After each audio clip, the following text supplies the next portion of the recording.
We've got the long-awaited news for the Canon EOS R7 Mark II, and it's going upscale with a stacked sensor, higher resolution, and if you can believe this, it's going to deliver 8K video.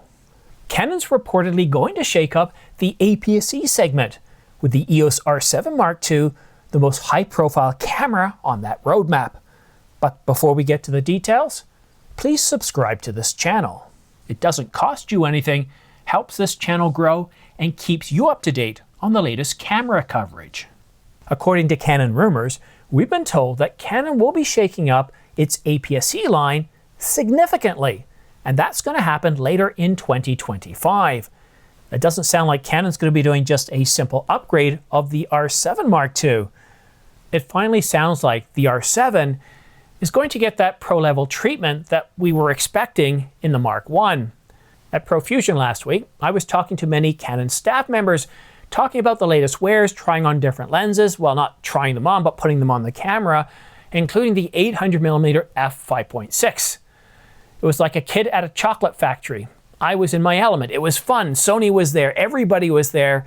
But specifically dealing with Canon, we were talking about, this conversation rolled around to the R7. And the staff member said, "Oh, okay, rumor guy, how would you do it differently?" Now, he didn't say it that way, but by the smirk on his face, you can tell that's where he was leading. How would you make the R7 a better camera? And I said, well, first of all, treat it like your high-end, top-of-the-end camera. It just happens to be for APS-C. Go ahead and throw dual CF Express Type B cards in it. Putting dual CF Express Type B cards in there certainly makes sense. I also said increase the resolution, improve upon the sensor. And it was interesting, of course, they couldn't comment on anything, and even if they did know anything, they couldn't say anything. I really did enjoy my time. It was, unlike calling the support number, right there, I'm dealing with people from the very entry level all the way up to the top-end engineers, and to have all sorts of conversations, it was great. But it looks like Canon not only heard what I was saying, but many of you had said about your feedback on the R7, because the EOS R7 Mark II will be the first APS-C camera to get a stacked sensor.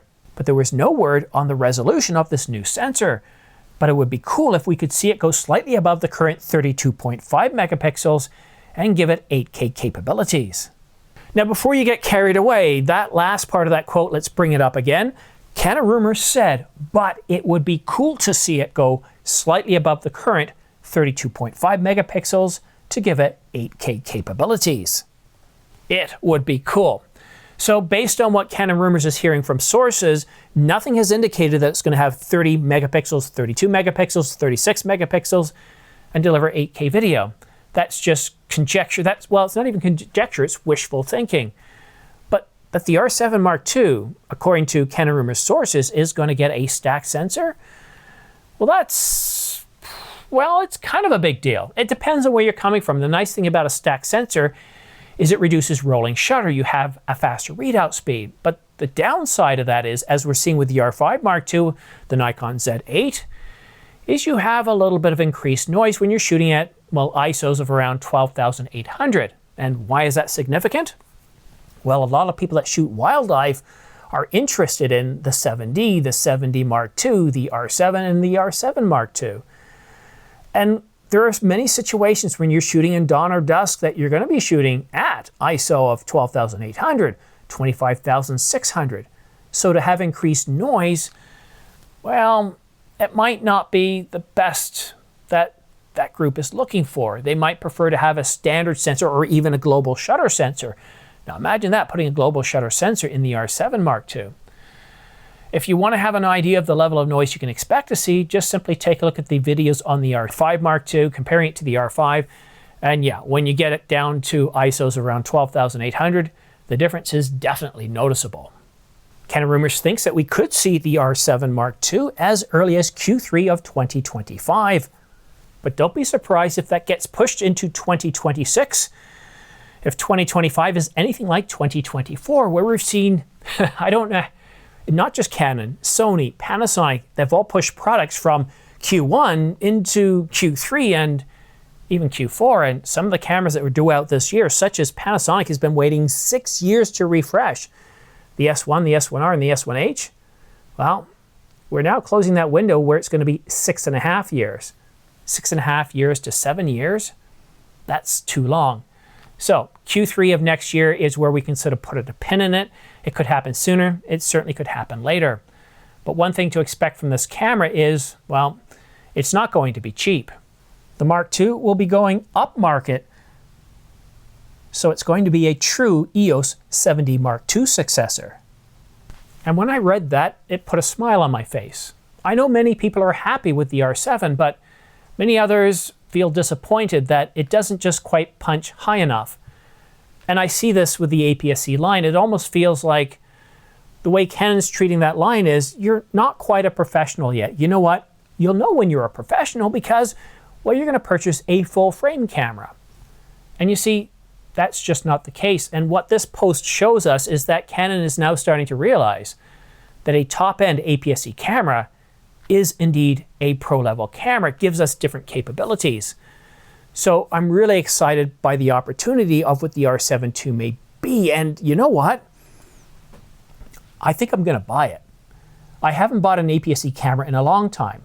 But when I'm out shooting wildlife, I'm always thinking of things such as extenders and, you know, going super telephoto 100 to 500. Maybe that's not enough, so maybe the 200 to 800 will do. But with an R7, a Canon camera that's an APS-C camera, you're getting a 1.6 times crop. So the 100 to 500 starts off at 160 and goes out to about 840. So having an R7 Mark II in my inventory is a no-brainer. I'm really excited by that. But what about lenses? Well, we've got some good news there as well. Canon Rumors says that there's going to be 2 Pro RFS lenses released next year.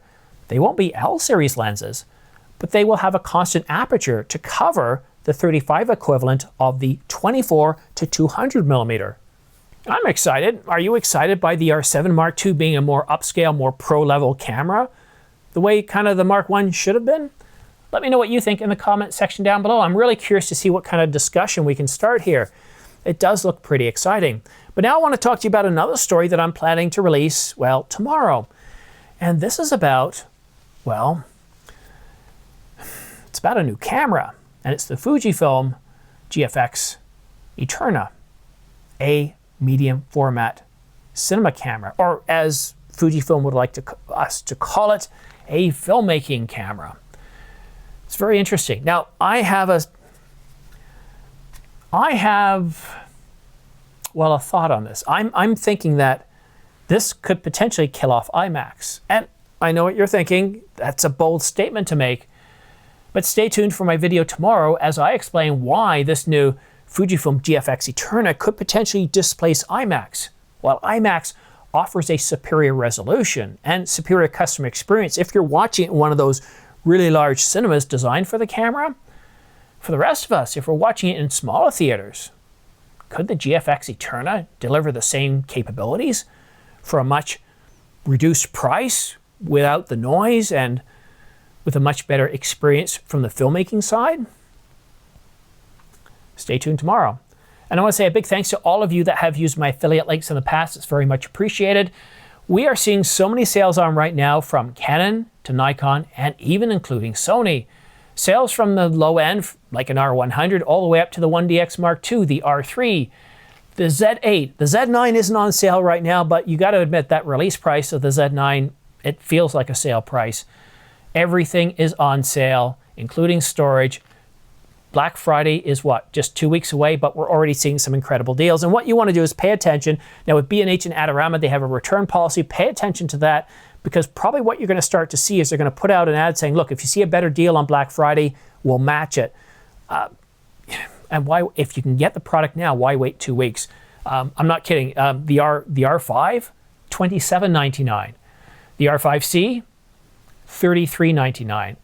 Z8 is $500 off. Again, we're seeing some really incredible deals. And again, if you use my affiliate links down below, thanks so much, because what you're doing is you're helping keep the lights on. And it saves me from having to have those really annoying Skillshare or Squarespace ads at the beginning of my video, taking up anywhere from 60 to 90 seconds. If you're still watching with YouTube ads, you can imagine how frustrating that is. And if you're paying for YouTube content, can you imagine having paid to not have ads and then you have to watch the 60-second ad? By using my affiliate links, for those that do that, that's keeping me from doing that because I don't want to go that route. I think it just ruins the experience.